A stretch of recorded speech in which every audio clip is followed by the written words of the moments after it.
Hi everyone and welcome back to my channel. Let's go into my 2025 reading wrap up. It's a very good year for me. Very, very excited. I read 44 books in total, where 39 of those books were fiction and 5 books were nonfiction. I definitely didn't read that much nonfiction in 2025. I was very much into classics this year.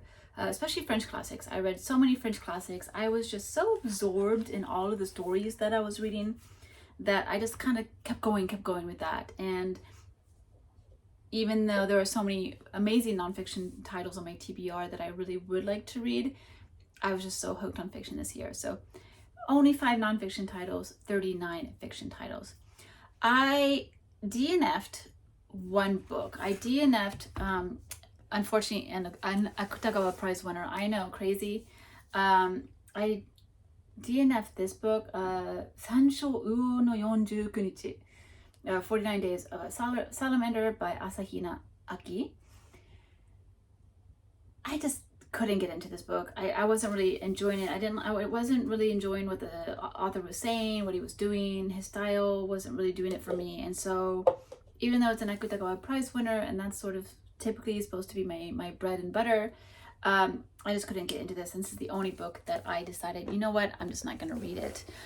There were some books that I stopped reading, but those are books that were very much the right book, just at the wrong time.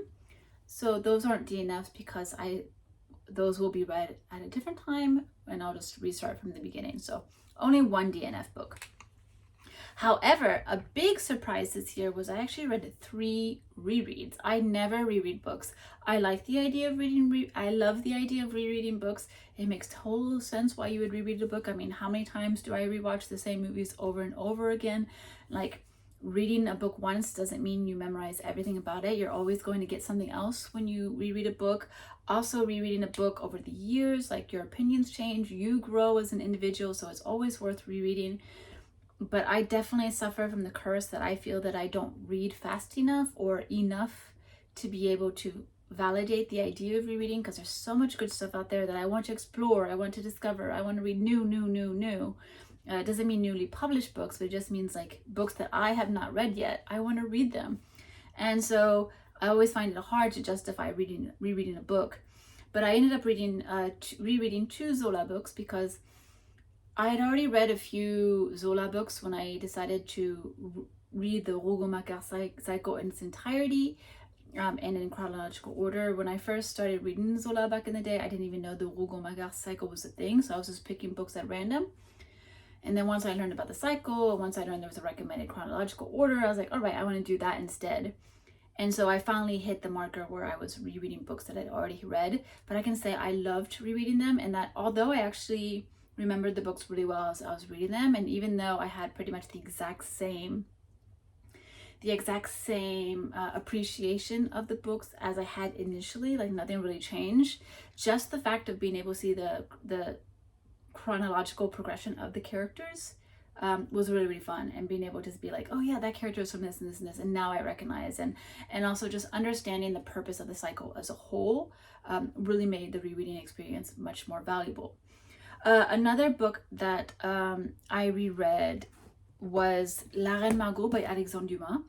I reread this a long time ago, and I remember like that book, I had enjoyed it for the most part, but I had to admit that I had been kind of confused by the characters.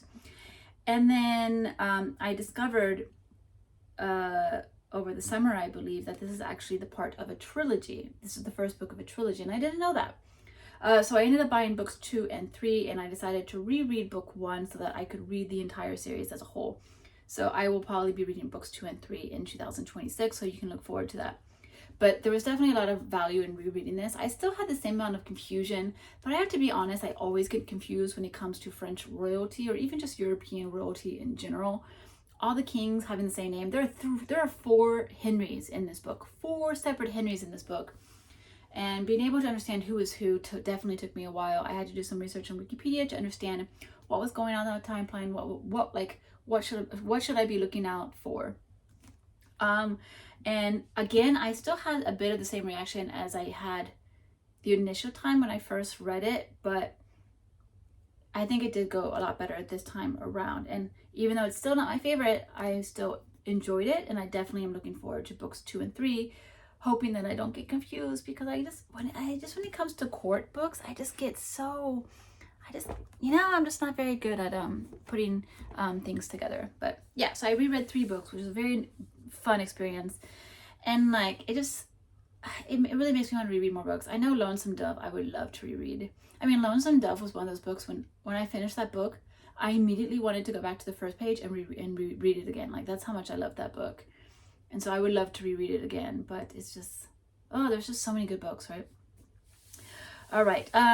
Next statistic that's actually quite interesting. I mean, I realized that as I was reading this, but I read out of the 44 books, 29 books were by male authors and only 6 books were by female authors. This is actually very low. Like, I don't try and deliberately go for one versus the other, but they do tend to be quite balanced. But I think just because, well, I read a lot of books by the same authors, like Victor Hugo, Emile Zola, Jules Verne, like just that, like a lot of, like 10 books were by 3 different authors. And 3 different male authors. So just because of that, I didn't read as many female authors. But yeah, just because I read so many classics meant that I definitely read a lot more by male authors than I read by female authors. But I mean, because I don't have a particular bias to either side, it's not something I'm like trying to actively improve on or anything like that. Like, I'm pretty good at reading and choosing from both sides. So, but it's still interesting to look at, right? Another thing that was quite interesting is that in terms of new to me authors, this doesn't mean that I've never heard of these authors before. It just means that I haven't read their particular works yet. So there were 15 new to me authors and 20 repeat authors. So it was almost like a 50-50 split. Like, that's actually not bad. It's pretty good. I know back in the day I used to always read the same authors over and over again. So the fact that there's a good amount of fresh blood coming in is very, very exciting. Also, out of the new to me authors, there are like a lot of authors I would love to revisit. I was incredibly surprised in a good way by A.J. Cronin, a Scottish writer. I had really enjoyed his writing in this book. I thought it was really poignant and delightful. I would totally revisit him as an author. Another author I really want to revisit is H. Rider Haggard, who wrote King Solomon's Mines. I loved this book, and he has written many books with the same character, so like kind of a series, and I would love to read more. I would love to read more books with the characters or the character in this book, because I had such a good time with this that I really want to like read more. There are some authors that I know I want to read more, even though that they weren't like new favorites, but Jean Giono, I know I'm going to read more from, just because I read his book Colline, and then this is part of like a little like a semi kind of trilogy, so I already have the other 2 books of that series, so I will be reading those. This is an author that I had struggled reading when I tried to read his most famous book, called Le Roi de Divertissement, I believe. I had struggled, and I had DNF'd that book, not with the idea that I would never ever read it, but just like I needed to try again. But now that I have a better idea of his style, I think it'll be easier to revisit this author. Another author I will definitely revisit is Miyako Kawakami. I mean, I already have quite a few of her books already. But for some reason, this is just, well, no, not for some reason. I had her Breasts and Eggs, the original Breasts and Eggs, not the American translation, not the English translation of Breasts and Eggs, which is actually a translation of Summer Story. But that book was a little bit difficult for me at the time. Like, I was kind of struggling with it. So I decided to read an English translation of her first and went with this one. And I definitely took out a lot from this book, even though it wasn't like a favorite, but there was still a lot to reflect on. And I think her books definitely offer much opportunity for reflection. And so I definitely want to revisit her. Even if there's a chance she doesn't become like an all-time favorite author, I think she'll be an author that I respect a lot. So I'm curious to see, to go back and read some of her other works that I was initially planning on reading. And then Upton Sinclair, like Upton Sinclair, I loved Oil. I thought this book was fantastic. This is like pinnacle American fiction.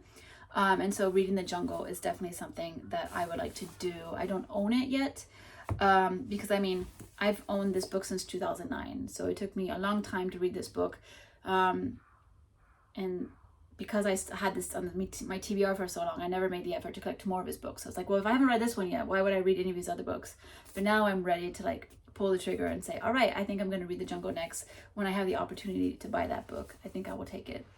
So yeah, those are some authors that I would love to revisit, so that they can be future repeat authors, right?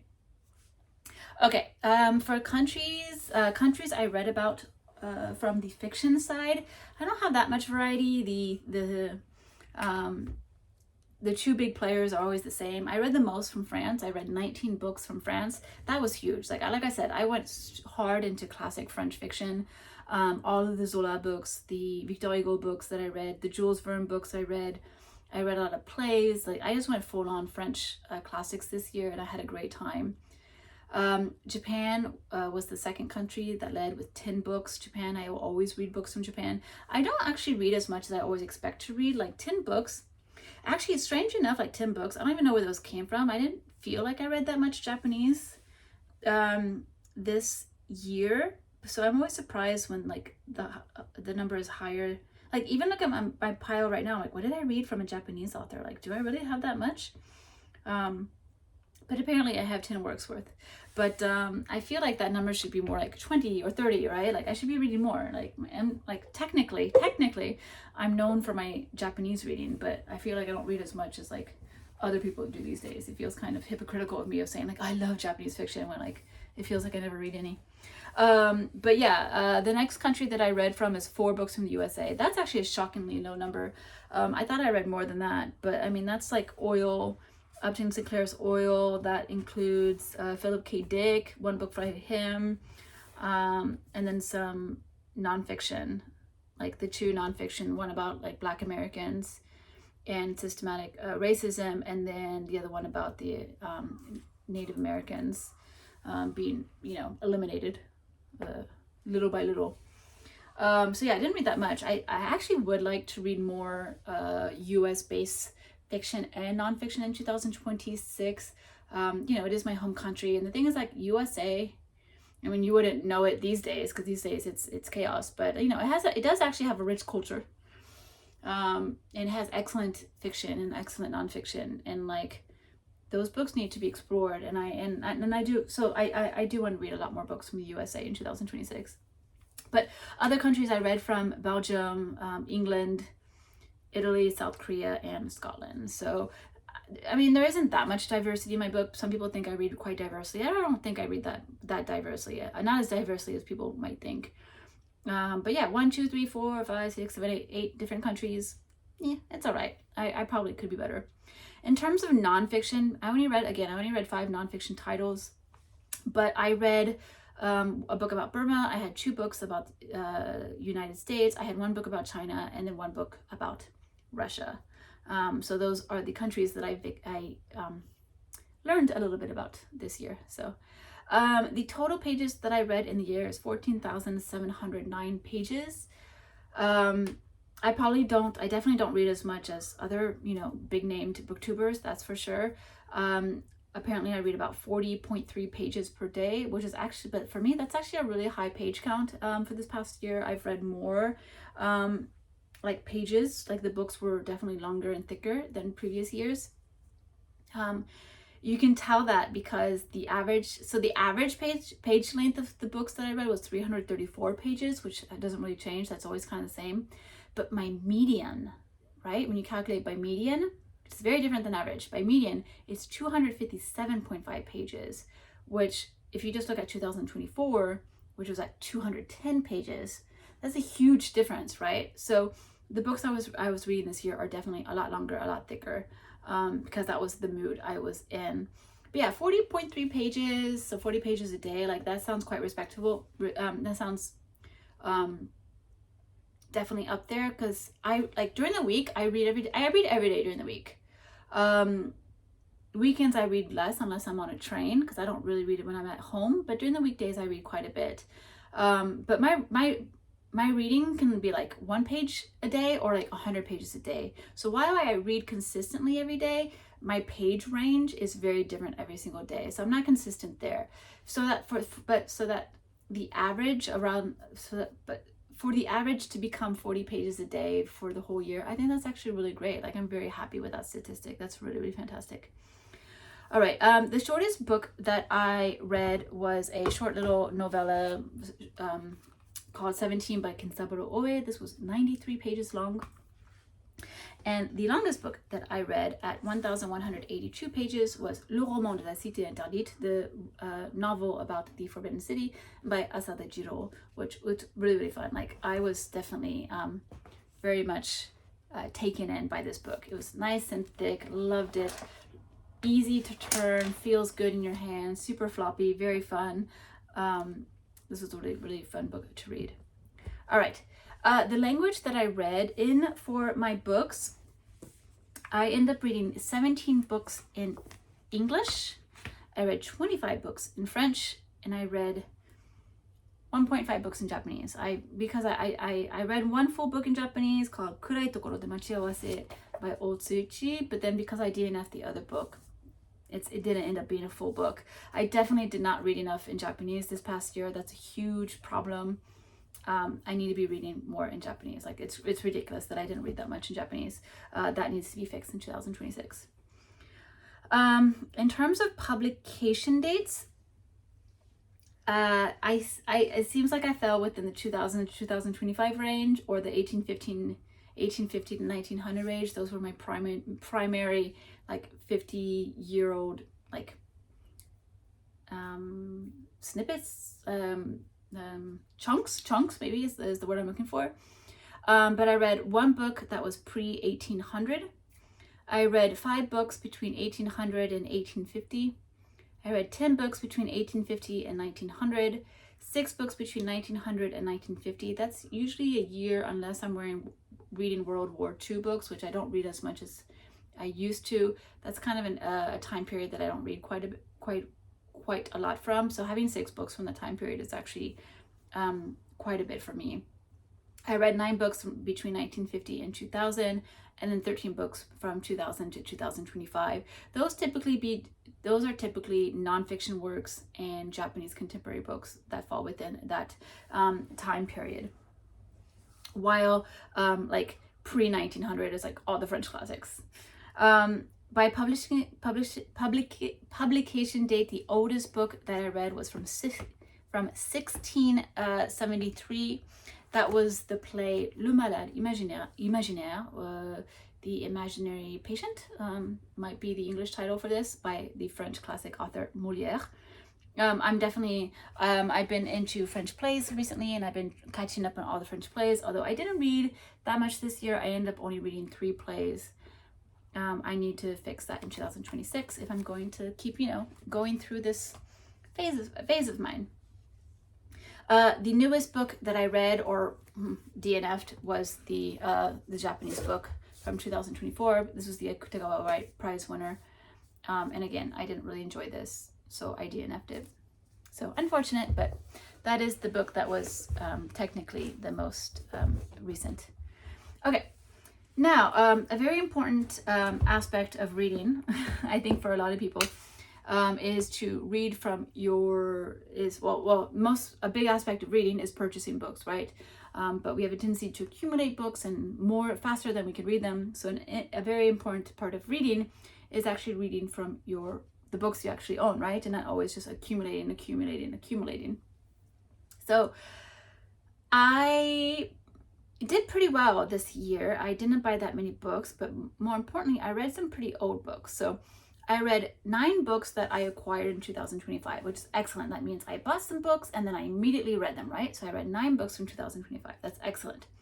I read 17 books from 2024, which is very good as well, because I accumulated more books than I should back in 2024. So it was very important for me to like read those, right? Like, you bought them for a reason. You bought a lot.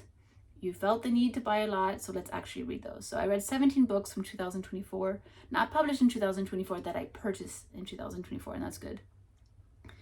Continuing with the books I bought per year. 2023 purchased books, I read 3. I read 5 books from 2022, 1 from 2020, 2 books from 2018, 3 books from 2017, 2 books from 2013, and 1 book from 2009. So in terms of clearing out really, really old books that I purchased a long time ago, out of the 44 books that I read, 10 books that I read are 5 years or more than 5 years old on my TBR. So that's really good. That means, like, that's satisfactory. That's like that for me. That's a good statistic to remember, because it means that even if there are years like 2024 where I buy too much, at least I'm buying books that are like classics. Like, they can stay around for a long time and they're never going to get dated or get old or feel like dusty or like so if a book is more contemporary, I tend to read those very quickly as soon as I purchase them. And then the other books that sort of language tend to be the ones where, like, you know what, this is always going to be good. So I'm actually okay with that. Like, that makes me feel really, really happy. So the oldest book I cleared from my TBR, again, was from 2009, and that was Oil from Upton Sinclair. And this was definitely, it was worth the wait. It would have been fantastic when I read it back then, but actually I think it's better that I read it now, because I have a much firmer grasp of like politics and American culture and American politics in general. And I think I was able to appreciate this book that I would not have been able, like, I would have done well with this book back then in 2009. You know, I was in grad school and everything. Like, I wasn't stupid, but I think I definitely have a better appreciation of what was going on in this book and being able to be like, yeah, that's Americana. Like, this is American culture at its worst and at its best, right? So I'm very happy that I finally read this, but I'm also very happy that I read it now, because I think it was a better time to read it now. And then in terms of the newest books, I acquired 2 books on the same day over the summer in 2025. One of them I already passed on to my mom so that she can read it, because she was there when I bought it and we were both like, oh, I want to read that, right? So the book is Le Lac Salé, The Salted Lake, or Salt Lake, by Pierre Benoit, which was like a Western about the Mormons in Utah, but written by a French author. But that was really fun. But yeah, that was a book I acquired in the summer, along with Colline by Jean Giono. This is a book. Basically, I bought both books from the same seller at a flea market. So those are the books acquired most recently that I read. Okay, going through my TBR piles a little bit more. In 2025, so as I said, I bought 25 books, right? I read 6 books, so there are 19 books left on my TBR pile from 2025. Not too bad. That's not a really big pile. Like, I could clear that in a year for sure, if I only read the books from 2025. In terms of 2024, the data from 2024 is a little screwy, because I accidentally included my Christmas book haul from 2023 in the 2024. And because of that, 2024 is like huge. So I had bought 57 books in 2024. And even though I read 17 books from 2024, I still have 49 books left over, because my math got really screwy. I was like, no, I acquired these books in Christmas 2023. So I put those in 2023, and then I didn't do the same thing in this time. The data is screwy. Suffice it to say that I did, in fact, read 17 books from 2024, but also suffice it to say that I still have 49 books left. Even though the data is fishy and weird and got messed up, I still have 49 books left from 2024 that need to be read. So that was just like a crazy purchasing year. 2023, I had bought 46 books. I only have 11 remaining. Again, I could clear that in a year. Like, that's pretty good. 2022, surprisingly enough, I really wonder, I need to go and see what the books are that remain from there, because I bought 58 books in 2022, and I still have 24 left, which is pretty high considering how long those books have been on my book pile. Like, I feel like those should be clearing out a lot faster than they are. So I definitely need to take a look at what remains on those on the 2022 pile, because yeah, I think those are languishing for too long. 2021, I'm doing pretty well. I bought 62 books in 2021. I'm actually surprised how much I was purchasing back then. Like 60 books almost every year, considering I've never read more than like 50 books in a year. So again, very happy that I only bought 25 books in 2025 because I was definitely restricting myself quite a bit to make sure I wasn't going too crazy. Because like I also have no space on my shelf. Have you guys noticed like this pile keeps getting bigger and bigger? And like, can you see the pile? Like, let's see. Am I in the way? Like, do you see something like peeking out behind this bookshelf here? Like there's a whole stack that goes like this behind this bookshelf that you can't see, that I've been hiding. And you can't see the books on top of this bookshelf that I've been hiding for a long time as well. Like my shelves are full. Actually one of my 2026 goals is to finally buy my third and final bookshelf, because at this point I can't keep putting books on the floor anymore. I have a small apartment. Like this needs to stop. But yeah, 2021, going back to the topic, I had purchased 62 books from 2021, and there are 15 books left to read. In fact, I didn't read any books from 2021 this year, and I still have TBR left pre-2021, but that's like the data doesn't need to go back that far. So we're doing good in some years. Some years I need to see what's going on and kind of work things out. So comparing my TBR at the beginning of the year towards the end of the year, my Spanish language books, which I only have 3, remain at 3. I haven't read in Spanish in years, so I don't know when I'll ever read those books, but the hope is still there because I miss speaking Spanish. I miss that side of my life. I spent a long time learning Spanish. I was fluent in it,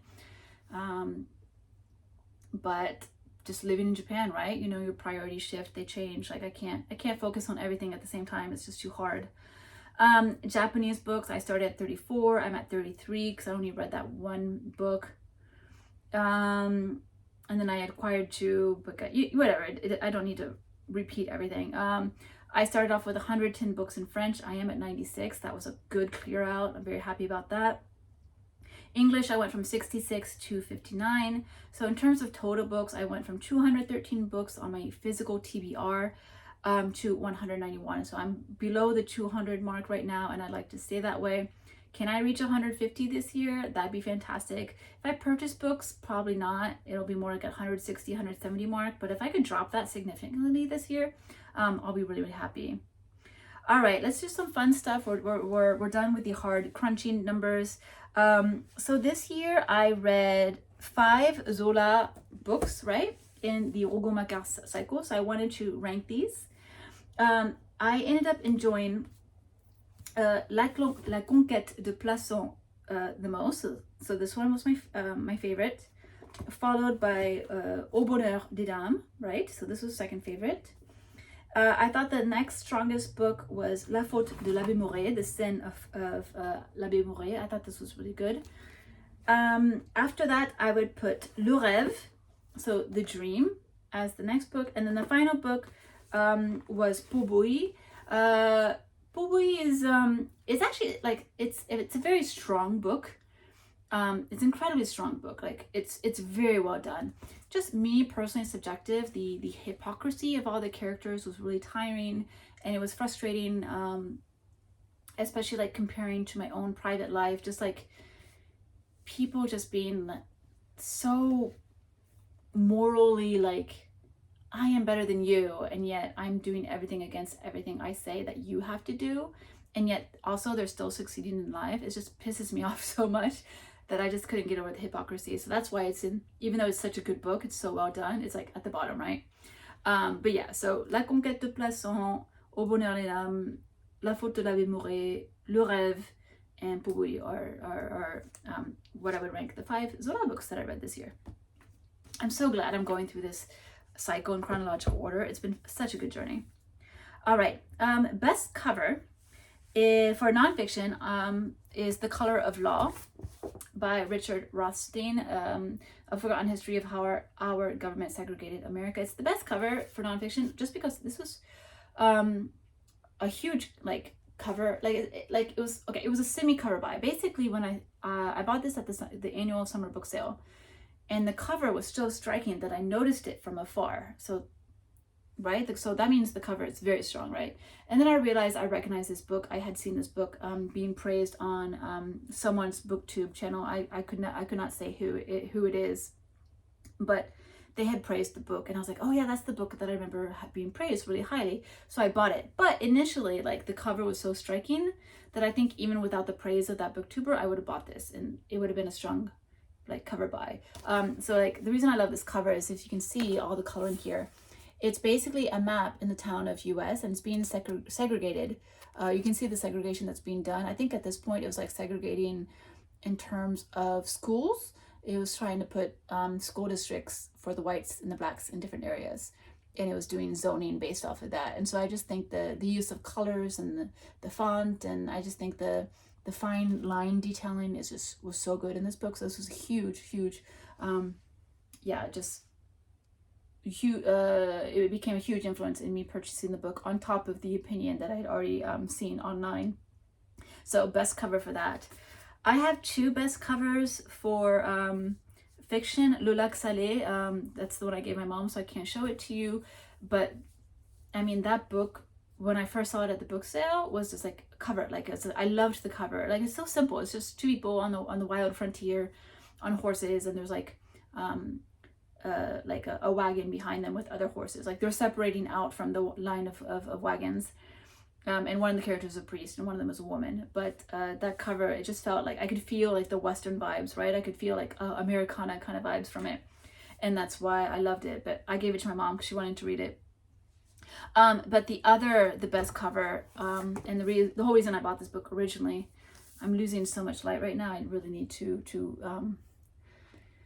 go even a little bit faster. But that is The Whale, not The Whale, just Whale, by Chong Yong-kwon. This is a movie theater in the shape of a whale, and comes from the book. The book, this exists, but I think that the design of it is just fantastic. This cover is beautiful. That whale, that tail being used as the marquee for the theater, the spout adding an extra gold touch, the use of these blues, I think is absolutely beautiful. This book didn't do much for me. It wasn't my favorite.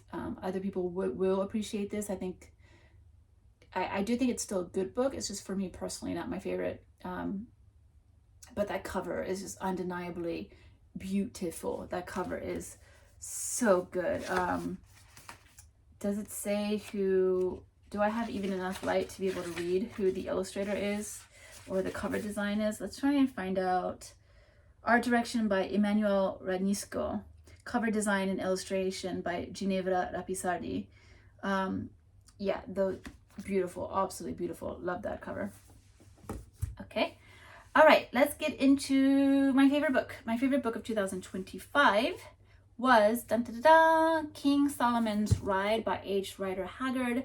This is an adventure story in its purest form. It's like every child's fantasy who's ever read like Indiana Jones and wanted to explore and discover diamonds and gold mines and discover new people, and it's, you know, there are parts of its time. I'm not as sensitive to that because I understand the concept, but I just love this book. I love the characters, I love the humor, I love the adventure, I love the scenery, I loved the interactions. Everything was for me. This was just a wonderful book. I had so much fun with this, and this made me, when I found out that that this character is involved in other books and sort of like a little series, like I want to read those immediately. Like, so dying to read more of those books. So yeah, this book is actually my favorite book of the year. So there you go.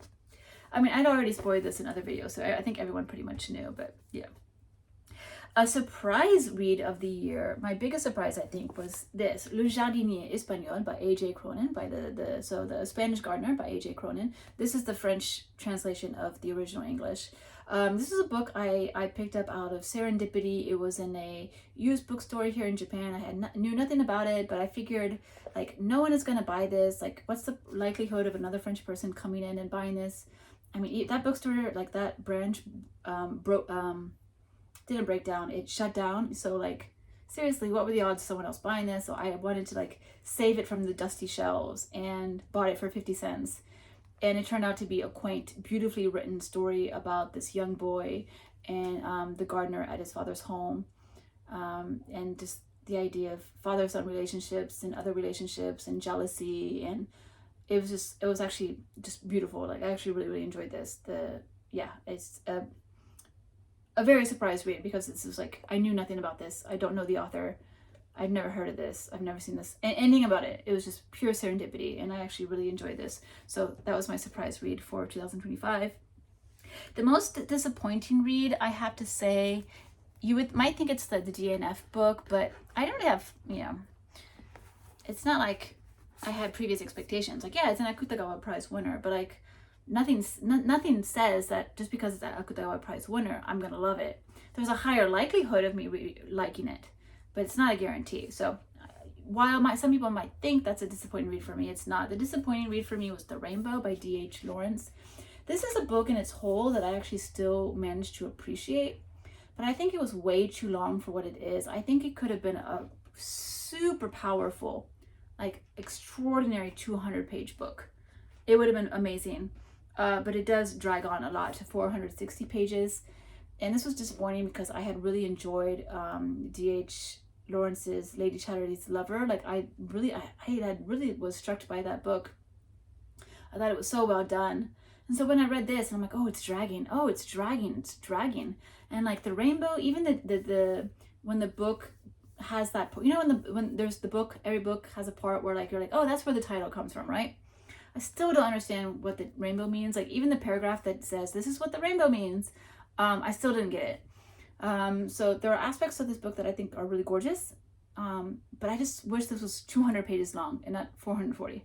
So that was the most disappointing book for me. And so yeah, that's all the books for nonfiction and fiction. I'm going to do a brief manga recap because I read pretty much no manga this year. I read one series of manga, and let me grab it.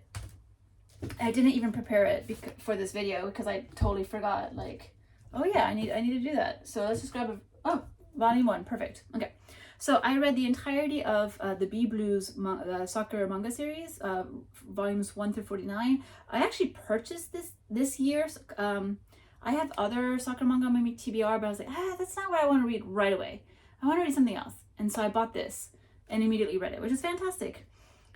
Because I acquired 52 volumes of manga this year, and I read 49 of them. So basically I bought a series and I read it. That's fantastic. If I'm going to buy manga, that's what it should turn into, right?